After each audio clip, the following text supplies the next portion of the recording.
Hello दोस्तों, स्वागत है आपका स्टडी 74 क्लासेस के इस लेटेस्ट वीडियो में। दोस्तों, इससे पिछले क्लास में हम लोग धातु के भौतिक गुण के बारे में पूरा पढ़ चुके थे। 11 गुण था, 11 गुण को ही पढ़ चुके हैं। आज हम लोग को धातु के रासायनिक गुण स्टार्ट करना है। चलिए दोस्तों, क्लास को स्टार्ट करते हैं। देखते हैं धातु के रासायनिक गुण क्या होता है। पहला नंबर में है धातु के रासायनिक गुण में, पहला नंबर है ऑक्सीजन के साथ संयोग। इसका मतलब है धातु को ऑक्सीजन के साथ संयोग करवाएंगे, रासायनिक अभिक्रिया करवाएंगे और उससे क्या मिलता है, क्या बनता है, उसके बारे में पढ़ेंगे। तो सबसे पहले इसका एग्जाम्पल हम लेकर देख लेते हैं कि इसका एग्जाम्पल क्या है, फिर हम आगे बढ़ेंगे। तो हमको धातु को ऑक्सीजन के साथ संयोग कराना है। चलिए एक धातु ले लेते हैं, सोडियम। एक सोडियम धातु ले लिए हैं। सोडियम धातु को हम लोग ऑक्सीजन O2 से संयोग करवाते हैं, रासायनिक अभिक्रिया कराते हैं। तो होगा क्या, ये सोडियम जब ऑक्सीजन के साथ अभिक्रिया करेगी तो ये चार को जो सोडियम है, 4Na 4 सोडियम, ये 4 सोडियम यहाँ पे आ जाएगा Na2, और यहाँ पर भी 2 आ जाएगा। इसका मतलब है सोडियम का यहाँ पर दे और यहाँ पर दो, तो सोडियम का 2 2 4, ये 4 सोडियम को उठा के हम यहाँ पे लिख दिए, हो गया 2Na2। और यहाँ पे O2 है, यहाँ पे O लिख देंगे। इसका मतलब है सोडियम का भी 2 और O का भी 2, तो O2 जो है O2 हो गया और सोडियम 4 है तो सोडियम 4 हो गया। यहाँ पर फिर से देखिए, ये सोडियम जो लिए हैं ऑक्सीजन के साथ जब संयोग कराए हैं तो ये सोडियम 4 गो है, तो ये Na का 2, यहाँ पर 2, तो 2 2 सोडियम का 4 हो गया। ऑक्सीजन का 2 है, तो यहाँ पे 2 का मतलब ये होता है कि सोडियम का भी 2 और ऑक्सीजन का भी 2, तो ऑक्सीजन का भी 2 तो O2, सोडियम का 4 तो सोडियम का 2 2 4। मतलब यहाँ पर हम अभिक्रिया करा दी है। मतलब सोडियम प्लस ऑक्सीजन ये मिलकर क्या बनाता है, सोडियम मोनोऑक्साइड बनाता है। क्या बनाता है, सोडियम मोनोऑक्साइड। इसका नाम है सोडियम मोनोऑक्साइड। चलिए लिख देते हैं सोडियम मोनोऑक्साइड। चलिए आपको ये बात समझ में आ गई होगी कि सोडियम को जब ऑक्सीजन के साथ अभिक्रिया कराए हैं तो सोडियम मोनोऑक्साइड बनाई है। देख लीजिए, यहाँ पर सोडियम 4, यहाँ पर भी सोडियम 2 2 4, ऑक्सीजन 2 तो ऑक्सीजन 2, ये बात हम यहाँ पे लिख दिए, ये बन गया सोडियम मोनोऑक्साइड। आपको अभिक्रिया भी समझ में आ गई होगी। चलिए, ये एक धातु के साथ ऑक्सीजन के साथ अभिक्रिया कराए। कुछ और धातु लेते हैं, जैसे लेते हैं मैग्नीशियम। मैग्नीशियम को जब हम लोग ऑक्सीजन के साथ संयोग करवाएंगे, मैग्नीशियम को जब ऑक्सीजन के साथ संयोग करवाएंगे तो ये Mg2 है, तो ये Mg हो जाएगा, और ये जो 2 है 2 पहले आ जाएगा, तो 2Mg, और यहाँ पर O2 है, यहाँ पे O लिख देंगे। इसका मतलब है मैग्नीशियम का भी 2, ऑक्सीजन का भी 2। यदि यहाँ पर पहले रहे तो जितना सारे तत्व आएगा सबका होगा, लेकिन नीचे रहे तो अकेला का होगा, इसलिए मैग्नीशियम का भी 2 हो गया, ऑक्सीजन का भी 2 हो गया। तो यहाँ पर मैग्नीशियम का 2 है, ऑक्सीजन का 2 है, तो यहाँ पर मैग्नीशियम का 2, ऑक्सीजन का 2। मतलब मैग्नीशियम जब ऑक्सीजन के साथ मिलता है, संयोग करता है, तो मैग्नीशियम जब ऑक्सीजन का संयोग करता है तो मैग्नीशियम ऑक्साइड बनाता है, मैग्नीशियम ऑक्साइड बनाता है।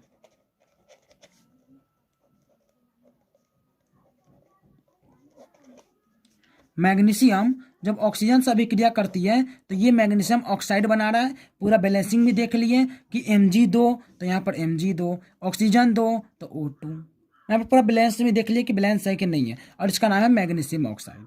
आप लोगों को समझ में आ गई होगी। जब धातु को ऑक्सीजन की अभिक्रिया कराती है तो यहाँ पर ऑक्साइड बना रही है, मोनोऑक्साइड ऑक्साइड बना रही है। जब धातु को ऑक्सीजन के साथ अभिक्रिया कराती है तो यहाँ पर ऑक्साइड बनाती है। धातु को ऑक्सीजन से अभिक्रिया करके क्या बना रही है मेरा, तो ऑक्साइड बना रही है। धातु को ऑक्सीजन से अभिक्रिया करके क्या बना रही है, तो ऑक्साइड बना रही है। इसका मतलब है जब धातु ऑक्सीजन के साथ संयोग करेगी तो हमारा वहां पर ऑक्साइड बनाएगी। चलिए अब हम पढ़ लेते हैं क्या लिखे हैं, इसका परिभाषा क्या होता है।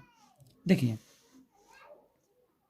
ऑक्सीजन के साथ संयोग, सभी धातुएं ऑक्सीजन के साथ संयोग करके ऑक्साइड बनाती है। आप यहाँ देख सकते हैं कि ये धातु ऑक्सीजन के साथ संयोग करके ऑक्साइड बनाई है, ये धातु ऑक्सीजन के साथ संयोग करके ऑक्साइड बनाई है। मतलब जो कुछ भी धातु ले लेंगे तो वो ऑक्सीजन के साथ मिलकर अभिक्रिया करके क्या बनाती है, ऑक्साइड बनाती है, ऑक्साइड बनाती है। ऑक्सीजन के साथ अभिक्रिया के आपको समझ में आ गया होगा। यहाँ पर नोट्स में भी लिख चुके हैं कि सोडियम प्लस ऑक्सीजन, तो यहाँ सोडियम मोनोऑक्साइड बना है, मतलब क्या, ऑक्साइड बना है।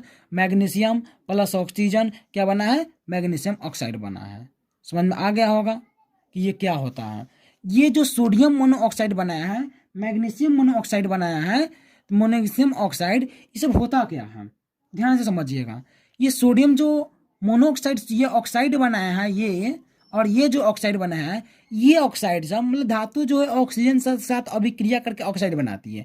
लेकिन सबसे बड़ी बात समझने वाली बात है, जब धातु ऑक्सीजन के साथ अभिक्रिया करती है और ऑक्साइड बनाती है तो वो ऑक्साइड मेरा भास्मिक होता है। क्या होता है?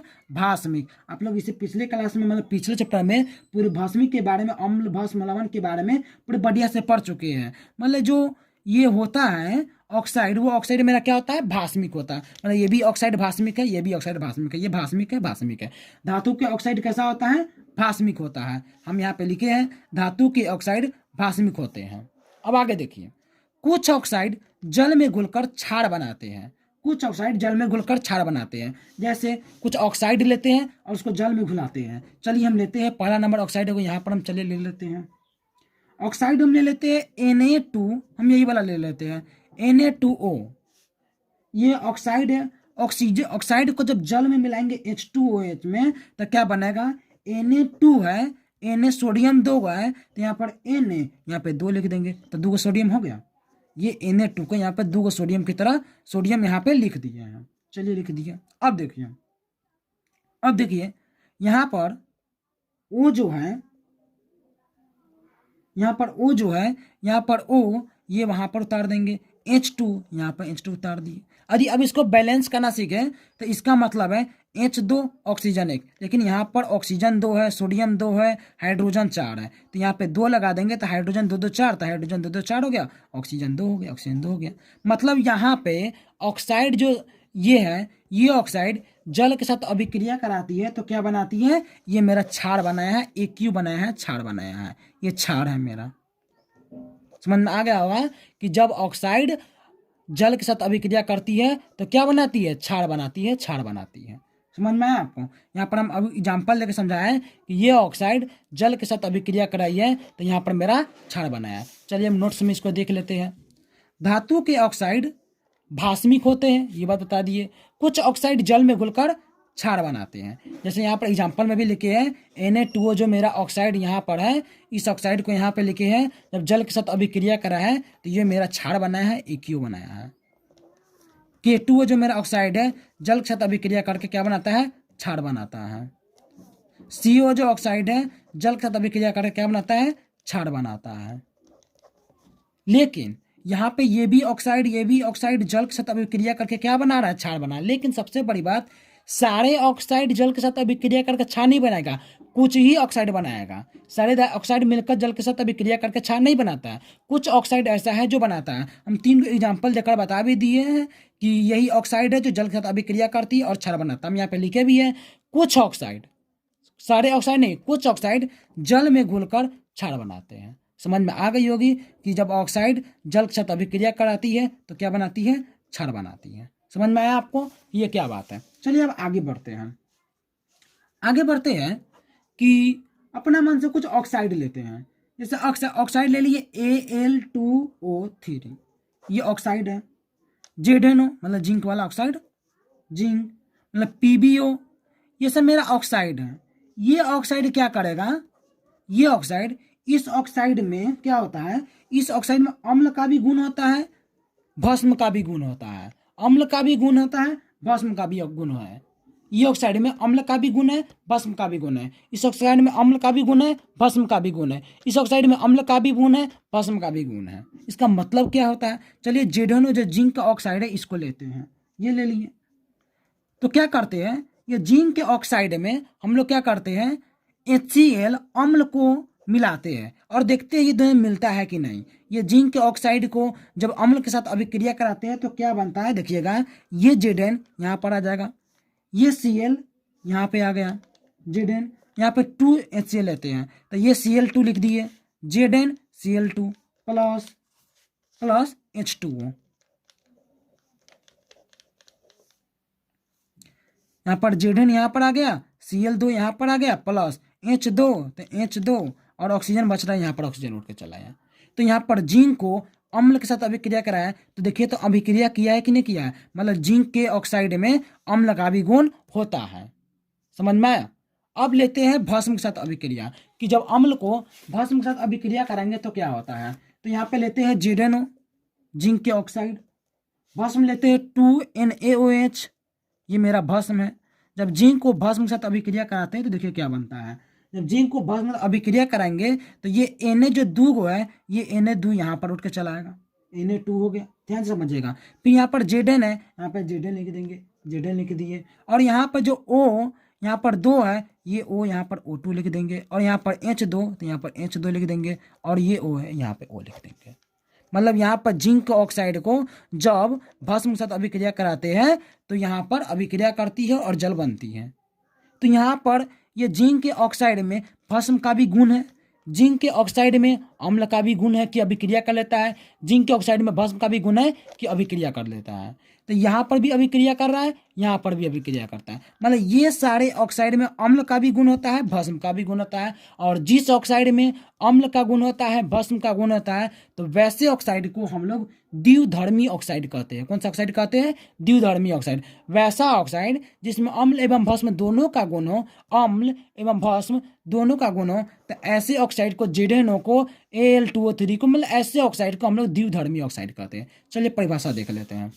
परिभाषा यहाँ पर है द्विधर्मी ऑक्साइड। इसका परिभाषा देखिए, कुछ धातुओं के ऑक्साइड, जैसे मैं यहाँ पे लिखे Al2O3, ZnO, PbO, BeO आदि अम्लीय एवं भास्मिक दोनों का गुण होता है। ये सारे ऑक्साइड में मेरा अम्ल एवं भस्म दोनों का गुण होता है, तो ऐसे ऑक्साइड को द्विधर्मी ऑक्साइड कहते हैं। यहाँ पर भी एग्जाम्पल लिखिए कि जिंक ऑक्साइड को जब अम्ल के साथ अभिक्रिया करेंगे तो यहाँ पर अभिक्रिया कर लेती है, मतलब जिंक के ऑक्साइड में अम्ल का गुण है। यहाँ पर जिंक के ऑक्साइड को जब भस्म के साथ अभिक्रिया कराएगी तो यहाँ पर भी अभिक्रिया कर लेता है, इसका मतलब इसमें भस्म का गुण है।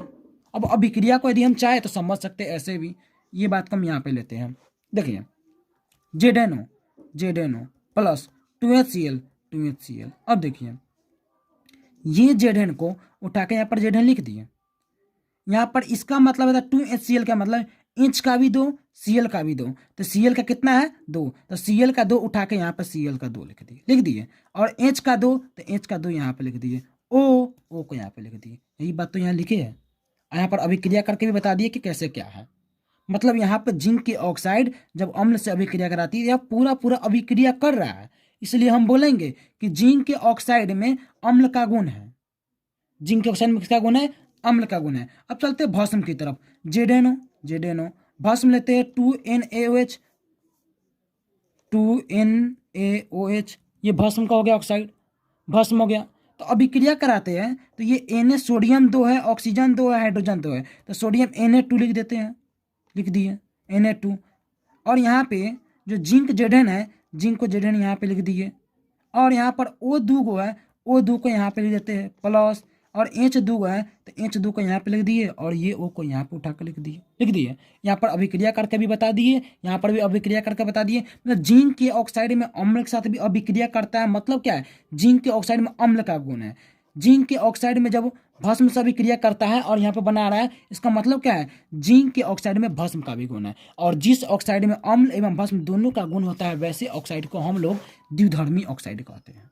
समझ में आ गया होगा कि द्विधर्मी ऑक्साइड क्या होता है। चलिए अब इससे हम लोग आगे बढ़ते हैं। चलिए अब कुछ आगे देखते हैं। यहाँ पर पहला नंबर में धातु के रासायनिक गुण में ये बताया है कि धातु के रासायनिक गुण में ये बताया है कि पहला नंबर धातु किससे अभिक्रिया करती है? ऑक्सीजन के साथ अभिक्रिया करती है। ये बात हम बता चुके हैं। लेकिन एक और बात समझिए, आप लोग दूसरा चैप्टर में अम्ल भस्म लवण में ये बात पढ़े होंगे कि कौन सा धातु कितना क्रियाशील होता है। मतलब क्रियाशीलता के बारे में आप लोग दूसरा चैप्टर में पढ़े होंगे अम्ल भस्म लवण में। तो हम यहाँ पे ये नाम लिख चुके हैं कि कौन सा धातु कितना ज़्यादा क्रियाशील है। यहाँ पर देख सकते हैं, यहाँ पे धातु है, सबसे ऊपर में लिखे पोटेशियम सबसे ज़्यादा क्रियाशील धातु है। कैल्शियम, इसके बाद कैल्शियम क्रियाशील है। सोडियम, मैग्नीशियम, एल्युमिनियम, जिंक, लोहा, टीन, लीड, ये सारे धातु मेरा क्रियाशील धातु है। क्या है? क्रियाशील धातु है। इस बात को आप लोग याद कर लीजिएगा कि कौन कौन से धातु क्रियाशील हैं। और इसके बाद आता है हाइड्रोजन। क्या आता है? हाइड्रोजन। तांबा, पारा, चांदी, सोना, हाइड्रोजन से लेकर सोना तक का जो धातु है, ये सारे धातु मेरा कम क्रियाशील है, ये धातु सब क्रियाशील नहीं होता है। लेकिन हम लोग लेड तक जो लिखे हैं, लेड तक क्रियाशील धातु है, हाइड्रोजन से लेकर सोना तक का धातु क्रियाशील नहीं है। ये बात आप लोग याद कर लीजिएगा, ये बात पूरा लिख के याद कर लीजिएगा। और अब हम आगे थोड़ा बढ़ते हैं, ये बताने की कोशिश करते हैं कि जोन धातु जितना ज़्यादा क्रियाशील होगा, ऊपर में ज़्यादा क्रियाशील है, हाइड्रोजन के नीचे कम क्रियाशील है, जोन धातु जितना ज़्यादा क्रियाशील होगा वो धातु ऑक्सीजन के साथ तेजी से अभिक्रिया करेगी, तेजी से अभिक्रिया कर लेगी और ऑक्साइड बनाएगी। जो धातु जितना ज़्यादा क्रियाशील होगा वो ऑक्सीजन के साथ उतना तेजी में अभिक्रिया करेगी और वहाँ पर ऑक्साइड बना लेगी। जैसे हम एग्जाम्पल भी दिए है कि सोडियम ऑक्सीजन का अभिक्रिया करती है तो सोडियम मोनोऑक्साइड बनाती है, तो यहाँ पर अभिक्रिया की नहीं की है। लेकिन जब तांबा, पारा, चांदी, सोना कराए तो ये सब लेट से अभिक्रिया करेगा। आप लोग देखे होंगे कि जैसे लोहा ही मतलब सोना होता है, सोना में ऑक्सीजन यदि मिला है, हवा मिलता है, मतलब अभिक्रिया करता है तो बहुत लेट से वो सोना खराब होता है, बहुत लेट तक, क्योंकि क्रियाशीलता इसका सोना का बहुत कम होता है, चांदी का क्रियाशीलता कम होता है। जब ये ऑक्सीजन हवा के साथ मिलती है, अभिक्रिया करती है, तो चांदी सोना देखिएगा अब लेट बहुत समय के बाद सोना चांदी में वो लोग खराब होता है, ऑक्सीजन के साथ अभिक्रिया करके वो खराब होता है। लेकिन आप लोग जैसे लोहा का ही देखते होंगे, लोहा जैसी हवा का उपस्थिति में आता है जंग लग जाता है, मतलब वहाँ पर अभिक्रिया कर लेता है, करता है कि नहीं करता है, तो ये अधिक क्रियाशील है। लेकिन सोना, चांदी, पारा, तांबा ये सब बहुत अधिक क्रियाशीलता है, मतलब कि कम क्रियाशील है, मतलब ये बहुत अधिक समय तक अभिक्रियाशीलता करते रह जाती है और लेट तक उसका होता रहता है, मतलब ये सब बहुत कम क्रियाशील है। इसका मतलब है जो धातु जितना ज़्यादा क्रियाशील होगा वो धातु ऑक्सीजन के साथ उतना ही तेजी से अभिक्रिया करेगा, और जो धातु जब ज़्यादा कम क्रियाशील है वो लेट से अभिक्रिया करेगा। चलिए इस बात को हम देख लेते हैं। देखिए, किंतु ऑक्सीजन के साथ सभी धातुओं की क्रियाशीलता एक समान नहीं होती है। जो धातु क्रियाशील होगा वो तेजी से अभिक्रिया करेगी, जो कम क्रियाशील होगा वो कम से करेगी, और जो बहुत कम होगी वो धीरे धीरे करेगी। एक समान नहीं होती है। कुछ धातुएं अत्यधिक क्रियाशील होती है और तो कुछ कम, और जो धातु अधिक क्रियाशील होगी वो जल्दी अभिक्रिया करेगी, कुछ धातुएं कम होगी वो कम अभिक्रिया करेगी, मतलब लेट से अभिक्रिया करेगी। और जो कौन कौन धातु क्रियाशीलता पे है वो सारे बता दिए कि हाइड्रोजन से ऊपर वाला क्रियाशील है, हाइड्रोजन से नीचे वाला मतलब क्रियाशील नहीं है। चलिए अभी हम लोग इससे आगे बढ़ते हैं।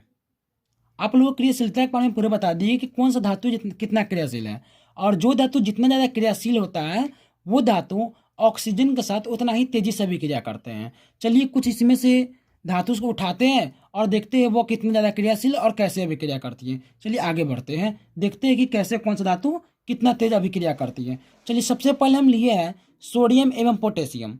क्या लिए हैं? सोडियम एवं पोटेशियम। सोडियम पोटेशियम को देखिए, सोडियम पोटेशियम को यहाँ यदि हम देखा जाए तो पोटेशियम और सोडियम पोटेशियम मतलब क्या है? क्रियाशील है। सोडियम पोटेशियम क्या है? क्रियाशील है। और सोडियम पोटेशियम इतना ज़्यादा क्रियाशील होता है कि उसको आप क्या कर सकते हैं, उसको घर में नहीं रख सकते हैं, उसको आप केरोसिन तेल के अंदर डुबा के रखिएगा, नहीं तो ये इतना ज़्यादा क्रियाशील है कि जैसे सोडियम को बाहर निकालेंगे और हवा की उपस्थिति में आएगा तो सोडियम में आग पकड़ लेगा। क्यों? क्योंकि सोडियम बहुत ज़्यादा क्रियाशील है, और जो इतना ज़्यादा क्रियाशील है वो जैसे ही ऑक्सीजन, उसको ना हम लोग केरोसिन तेल के अंदर डुबा के रखते हैं। क्यों? क्योंकि वो क्रियाशील है, जैसे ही बाहर निकालेंगे ऑक्सीजन की उपस्थिति में आएगा वो जल जाएगा, ये इतना ज़्यादा क्रियाशील होता है। चलिए आगे देखते हैं। सोडियम एवं पोटेशियम धातुएं कमरे के ताप पर, मतलब जो कमरा है वही कमरा में यदि हम लोग केरोसिन तेल के अंदर डुबा कर रखे तो ठीक है, लेकिन जैसे ही केरोसिन तेल के अंदर से डुबा कर बाहर निकालेंगे और जो कमरा के ताप रहेगा, टेम्परेचर रहेगा, वो ताप पर जो वायु रहेगी O2, उस O2 से सोडियम अभिक्रिया कर लेगी कि कमरे के ताप पर ही वायु के ऑक्सीजन से संयोग करके भास्मिक ऑक्साइड बना लेते हैं। ये गलती है, ये नहीं नोट करिएगा। मतलब सोडियम पोटेशियम धातुएं कमरे के ताप पर ही जैसे ही उसको बाहर निकालेंगे, जो कमरे के ताप पर जो वायु के ऑक्सीजन होगा वो उससे तेजी से अभिक्रिया कर लेगी और भास्मिक ऑक्साइड बना लेता है। इतना ज़्यादा क्रियाशील आप लोग समझ सकते हैं कि उसको हम लोग बाहर भी नहीं छोड़ सकते हैं, उसको केरोसिन तेल के अंदर डुबा कर रखते हैं ताकि उसमें आग ना पकड़े। देखिए, सोडियम जब ऑक्सीजन से अभिक्रिया करती है तो ये ऑक्साइड बनाती है, सोडियम भास्मिक ऑक्साइड यहाँ पर बना रही है। पोटेशियम जो ऑक्सीजन से अभिक्रिया करती है तो पोटेशियम का ऑक्साइड बनाती है। मतलब इतना ज़्यादा क्रियाशील है कि जैसे ही बाहर निकाल ऑक्सीजन से अभिक्रिया की, ऑक्साइड बना लिया। इतना ज़्यादा क्रियाशील, ऑक्सीजन से अभिक्रिया की, ऑक्साइड बना लेता है। इतना ज़्यादा ये दोनों तत्व धातु क्रियाशील होता है। आप लोग को ये बात समझ में आ गई होगी। चलिए आगे बढ़ते हैं। अब सोडियम पोटेशियम के बारे में जान गए कि ये दोनों धातु बहुत ज़्यादा क्रियाशील है। इसको हवा में, वायु की उपस्थिति में नहीं छोड़ सकते हैं। इसको केरोसिन तेल के अंदर डुबा के रखते हैं ताकि इसमें आग ना पकड़े। ये इतना ज़्यादा क्रियाशील है। अब चलते हैं क्रियाशील में, एक इससे सोडियम के नीचे मतलब पोटेशियम के नीचे एक आता है मैग्नीशियम। मैग्नीशियम जो होता है, ये धातु को जब हम हवा के साथ अभिक्रिया कराते हैं, ऑक्सीजन के साथ संयोग कराती है, तो ये कमरे के ताप पर यदि हम मैग्नीशियम ले लें, ऑक्सीजन ले लें, तो ये दोनों का जब अभिक्रिया कराएंगे, संयोग कराएंगे, तो यहाँ पे जो ऑक्साइड बनेगा मैग्नीशियम ऑक्साइड, इसमें आग नहीं पकड़ेगा। क्यों? क्योंकि सोडियम पोटेशियम ज़्यादा क्रियाशील है, इससे कम मैग्नीशियम है। तो मैग्नीशियम को जब हवा की उपस्थिति में छोड़ते हैं, ऑक्सीजन से अभिक्रिया कराते हैं, तो जो मेरा ऑक्साइड बनता है वो ऑक्साइड में आग नहीं पकड़ता, क्योंकि ये कम क्रियाशील धातु है। समझ में आ गया होगा। चलिए पढ़ते हैं। मैग्नीशियम कमरे के ताप पर ऑक्सीजन से संयोग नहीं करता। सही बात है, मैग्नीशियम को कमरे के ताप पर यदि हम छोड़ दे तो हवा के तो वो अभिक्रिया नहीं करती है, लेकिन सोडियम पोटेशियम तो करती है। जैसे ही हवा में छोड़ेंगे, वायु में छोड़ेंगे, वो अभिक्रिया कर लेगी और ऑक्साइड बनाएगी और इसमें ऑक्साइड बना लेती है। और यहाँ पर मैग्नीशियम जो है कमरे के ताप पर ऑक्सीजन से संयोग नहीं करता है। मैग्नीशियम को ऑक्सीजन को उपस्थिति में जलाने पर, मैग्नीशियम को जलाइएगा तब ये वो ऑक्साइड बनेगा। मैग्नीशियम को ऑक्सीजन की उपस्थिति में जलाने पर वह प्रज्वलित होकर मैग्नीशियम ऑक्साइड बनाता है। मैग्नीशियम को यदि आप जलाते हैं तो उसमें यदि लाइटर से जला रहे हैं तो ऑक्सीजन की उपस्थिति में, कमरे के ताप पर ऑक्सीजन की उपस्थिति में जलाते हैं तो मैग्नीशियम जलने लग जाएगा और उजला उजला सा एक राख की तरह निकलता है, मतलब नीचे गिरता है। तो ये मैग्नीशियम जब ऑक्सीजन से अभिक्रिया करती है तो मैग्नीशियम ऑक्साइड बनाती है। कमरे के ताप पे जलाने पर वो अभी मतलब मैग्नीशियम ऑक्साइड बनाती है। मतलब क्या है, मैग्नीशियम कम क्रियाशील है सोडियम पोटेशियम से, इसलिए तो इतना मतलब जलाना पड़ता है। लेकिन सोडियम पोटेशियम को जलाना पड़ता है नहीं, उसको छोड़ते ही जल जाता है। ये इतना ज़्यादा क्रियाशील है। अब चलते हैं आगे की तरफ। आगे तीसरा नंबर में लिए है जिंक। जिंक को देखिए, सबसे पहले अभिक्रियाशीलता आप लोग पीछे में पढ़ा है कि सोडियम पोटेशियम ज़्यादा क्रियाशील है, फिर मैग्नीशियम है, फिर जिंक है। तो जिंक को जब ऑक्सीजन से आप जब गर्म करिएगा, अभिक्रिया कराइएगा, तो बहुत ज़्यादा गर्म करने से, प्रज्वलित गर्म करने पर वही तभी जाकर वो ऑक्साइड बनाएगा, अन्यथा नहीं बनाएगा। जिंक को जब ऑक्सीजन से अभिक्रिया, ऑक्सीजन की उपस्थिति में, जिंक को ऑक्सीजन की उपस्थिति में जिंक को लाइटर से जलाइएगा तब ये जाकर वो ऑक्साइड बनेगा, अन्यथा नहीं बनेगा। जिंक को जब ऑक्सीजन की उपस्थिति में जलाने पर तभी जाकर वो ऑक्साइड बनाती है, नहीं तो नहीं बनाएगी। और बहुत ज़्यादा गर्म करने पर तभी बनाएगा। देखिए यहाँ पर जिंक को ऑक्सीजन में प्रबलता से गर्म करने पर, प्रबलता मतलब ज़्यादा गर्म करने पर वो ऑक्साइड बनाता है। ज़्यादा गर्म करिएगा तभी ऑक्साइड बनेगा, नहीं गर्म करिएगा तो नहीं ऑक्साइड बनेगा। मतलब इसको ऑक्सीजन को उपस्थिति में गर्म करने पर ही ऑक्साइड बनाता है। चलिए आगे देखते हैं।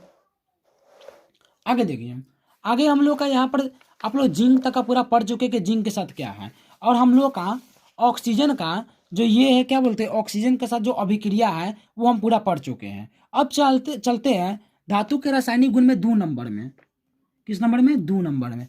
2 नंबर में धातु के रासायनिक गुण में बोलता है कि धातु जल के साथ अभिक्रिया करते। किसके साथ? जल के साथ। जैसे मेरा अभिक्रिया शुरू करते हैं, एक तत्व ले लेते हैं धातु, धातु ले लेते, चलिए हम सोडियम लेते हैं। सोडियम को जब जल के साथ अभिक्रिया करवाएंगे, जब जल में सोडियम मिलाएंगे, जब जल में सोडियम मिलाते हैं तो देखिए क्या होता है। जब जल में सोडियम को मिलाते हैं तो ये Na यहाँ पे उठ के चला आया, और O यहाँ पर O क्या हुआ है, यहाँ पर H2 H4 हुआ है, लेकिन ऑक्सीजन O तो 2 ही है ना, H का 2 और ये H का 2, H का 2 4 हो गया, लेकिन H का यहाँ पर भी 2, ऑक्सीजन का भी 2, तो ऑक्सीजन का 2 है। तो हम यहाँ पर O लिख देते हैं, लिख दिए, लेकिन यहाँ पर O 2 है इसलिए हम यहाँ पर 2 लिख दिए, तो 2O हो गया। चलिए, और यहाँ पर H क्या गो है, H क्या गो है, H2 है, 2 4 गो है, तो यहाँ पर H लिख देते हैं। तो अब जरा ध्यान से देखिएगा, सोडियम क्या गो है, 1 है, लेकिन यहाँ पर सोडियम क्या गो आ रहा है, 2 गो, तो यहाँ पर भी हम 2 दे दिए। ऑक्सीजन क्या गो, 2 गो, ऑक्सीजन क्या गो, 2 गो, इसका बैलेंस मिल गया। H क्या गो, 2 गो, H क्या गो, 2 गो, लेकिन H 2 गो हो गया, लेकिन ये 2 तो बचा है ना, तो ये H2 यहाँ पर आ जाएगा। समझ में आया? यहाँ पर सोडियम जो 2 है, हाइड्रोजन जल के साथ अभिक्रिया करती है, तो ये 2Na जो सोडियम है यहाँ पर चला आया, ये ऑक्सीजन 2 गो है तो ऑक्सीजन 2 यहाँ पर आ गया, और इसके बाद H2 यहाँ पर आ गया, जो 2 बच गया है वो 2 को H2 यहाँ पे लिख दिया है। समझ में आ गया होगा कि जब धातु को जल के साथ अभिक्रिया कराती है तो क्या क्या बनता है। 2NOH plus H2। अच्छा, अब देखिए, जब धातु को जल के साथ अभिक्रिया करा है तो ये जो H2 है, H2 मेरा गैस है। क्या है? गैस। जब धातु को जल के साथ अभिक्रिया करेंगे तो क्या होगा, जल में यदि हम सोडियम को डाल दें, जल में जब सोडियम को डाल देंगे तो जब डाल देंगे तो उस पात्र में से मेरा H2 गैस बाहर निकल जाएगा, मुक्त हो जाएगा। जब सोडियम को जल में डालते हैं तो मेरा यहाँ पर ऑक्साइड हाइड्रोक्साइड बनाता है और H2 गैस बाहर निकल जाता है। ये H2 गैस क्या होता है? बाहर निकल जाता है। अब ये बात, एक और क्वेश्चन आ सकती है आपको मन में, क्या जल में हम ठंडे जल ले सकते हैं? तो जी हाँ, अब ठंडे जल के साथ भी ऑक्सीजन के साथ ठंडे जल के साथ धातु के साथ अभिक्रिया कराइएगा तो वहां पर भी हाइड्रोजन गैस बाहर निकलेगी। आप ये भी कर सकते हैं, भाप ले सकते हैं और भाप के साथ जब धातु को अभिक्रिया कराएंगे तो वहां पर भी हाइड्रोजन गैस बाहर निकलती है, हर स्थिति में बाहर निकलेगी। आप ऐसा भी कर सकते हैं कि पानी को गर्म कर रहे जल को और उसमें धातु डाल दिए तो वहां पर भी गर्म करते करते करते वहां से भी हाइड्रोजन गैस बाहर निकलती है। जल के साथ यह भी क्रिया होता है कि आप ठंडे जल के साथ, भाप के साथ या जल के साथ गर्म करते हुए भी अभिक्रिया करेंगे, लेकिन प्रत्येक स्थिति में हाइड्रोजन गैस बाहर निकलती है, हाइड्रोजन गैस बाहर निकलती है। एग्जाम्पल से समझ लिए। अब चलते हैं, जो लिखी है उसको नोट्स को पढ़ते हैं, आगे देखते हैं। आगे है जल के साथ अभिक्रिया।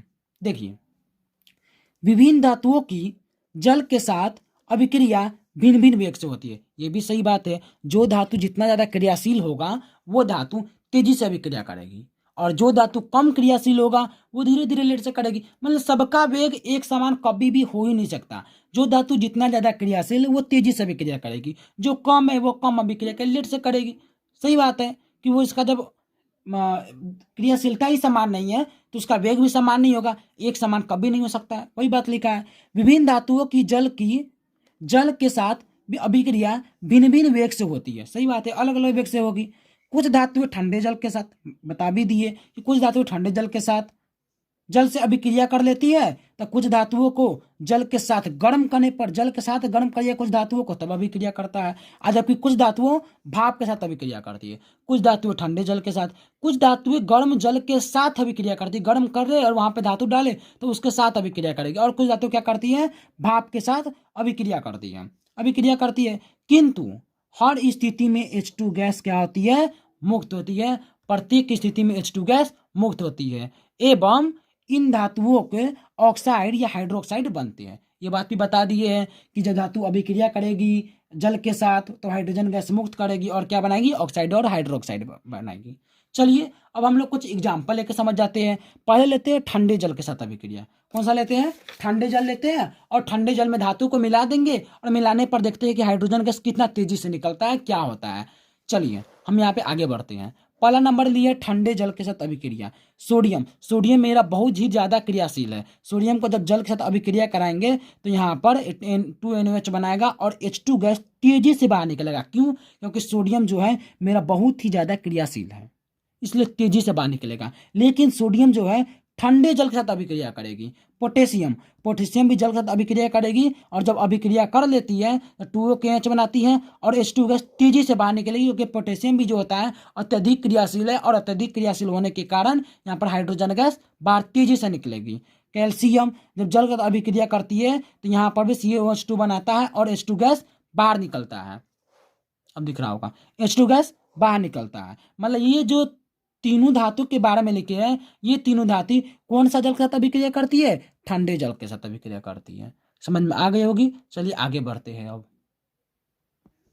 एक और बात आप लोग समझिए, यहाँ पर सोडियम और पोटेशियम को जब अभिक्रिया कराएं तो ये इतना ज्यादा अत्यधिक क्रियाशील, आपको तो पता हो गया होगा कि ये कितना ज्यादा क्रियाशील है। मतलब ये इतना अत्यधिक क्रियाशील है कि उसमें से जो H2 गैस बाहर निकलेगा उसमें तुरंत आग पकड़ लेता है। जब सोडियम पोटेशियम को जब जल के साथ अभिक्रिया कराते हैं तो उसमें जो H2 गैस बाहर निकलता है उसमें क्या होता है? आग पकड़ लेती है। क्यों? क्योंकि सोडियम पोटेशियम बहुत ही ज्यादा क्रियाशील होती है। चलिए इस बात को हम लिख दिए कि पोटेशियम एवं सोडियम इतना ज्यादा क्रियाशील होता है कि हाइड्रोजन गैस में आग पकड़ लेता है। कौन कौन धातु में? सोडियम एवं पोटेशियम में। ये धातु इतना ज्यादा क्रियाशील होती है कि उसमें जैसे ही मिलाएंगे तो H2 गैस बाहर निकलेगी, उसमें क्या होती है? आग पकड़ लेती है। समझ में आ गया होगा। अब चलते हैं भाप के साथ अभिक्रिया। भाप के साथ अभिक्रिया में ये मैग्नीशियम भाप के साथ अभिक्रिया करती है और H2 गैस बाहर निकालती है। जिंक भाप के साथ अभिक्रिया करती है, जेडन जो है भाप के साथ अभिक्रिया करती है, H2 गैस बाहर निकालती है। Fe जो भाप के साथ अभिक्रिया करती है और H2 गैस बाहर निकालती है। मतलब प्रत्येक स्थिति में, जब किसी भी स्थिति में जल के किसी भी रूप आकार में जब उसके साथ गर्म मतलब उसके साथ अभिक्रिया कराए तो प्रत्येक स्थिति में H2 गैस बाहर निकलती है। भाप के साथ अभिक्रिया, ठंडे जल के साथ अभिक्रिया आपको समझ में आ गई होगी। लेकिन एक और नोट में हम यहाँ लिखे हैं, कॉपर, मरकरी, टीन, सिल्वर और गोल्ड, ये सारे धातु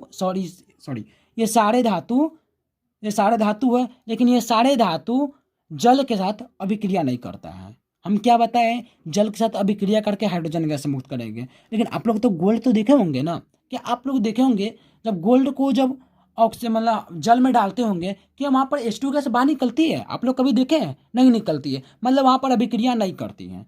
तो कॉपर, मरकरी, टीन, सिल्वर और गोल्ड, ये सारे धातु जो होता है जल के साथ अभिक्रिया नहीं करती हैं। समझ में आ गई होगी कि आज हम लोग क्या क्या पढ़े हैं, कि धातु के रासायनिक गुण में हम लोग आज ये पढ़े हैं कि पहला नंबर पढ़े ऑक्सीजन के साथ अभिक्रिया। धातु ऑक्सीजन के साथ अभिक्रिया करके क्या बनाती है? ऑक्साइड बनाती है। ये बात पढ़ चुके हैं। फिर समझे कि जल के साथ अभिक्रिया मतलब धातु जल के साथ अभिक्रिया करती है और हाइड्रोजन गैस मुक्त करती है। चाहे जल वो भाप हो सकती है, चाहे जल वो ठंडा हो सकती है, चाहे जल वो गर्म जल के साथ अभिक्रिया कर सकती है। और हम लोग ये भी पढ़े हैं कॉपर, मरकरी, टिन, सिल्वर और गोल्ड जो होता है ये धातु जल के साथ अभिक्रिया नहीं करती है। आज हम लोग यहीं तक एंड करते हैं। जल के साथ अभिक्रिया पढ़ चुके हैं। कल हम लोग अम्लों के साथ अभिक्रिया पढ़ाएंगे कि धातु को अम्लों के साथ जब अभिक्रिया कराते हैं तो क्या क्या बनता है, क्या नहीं बनता है, फिर उसके आगे पढ़ेंगे। और इसी प्रकार धातु के रासायनिक गुण, दो और गुण बचा है, दोनों गुण खत्म कर देंगे। धातु के रासायनिक गुण कल खत्म हो जाएगा और फिर से कल से मतलब अगला क्लास से अधातु शुरू करेंगे। धातु के भौतिक गुण हम 11 गुण है, 11 गुण को एक एक क्लास मतलब करके पूरा बता चुके हैं। फिर धातु के रासायनिक गुण आज से शुरू किए हैं, 2 गुण खत्म हो गया है। अब हम लोग अगला क्लास में इसे आगे पढ़ेंगे। चलिए क्लास को यहीं पे एंड करते हैं। आप लोग कमेंट करके बताइएगा कि ये आपको क्लास कैसा लग रहा है, आपको बेनिफिट मिल रहा है कि नहीं मिल रहा है। आप चाहे तो इस वीडियो को देखकर नोट्स भी बना सकते हैं। और चैनल को ज़्यादा लाइक करिए, कमेंट करिए, शेयर करिए। Thank you.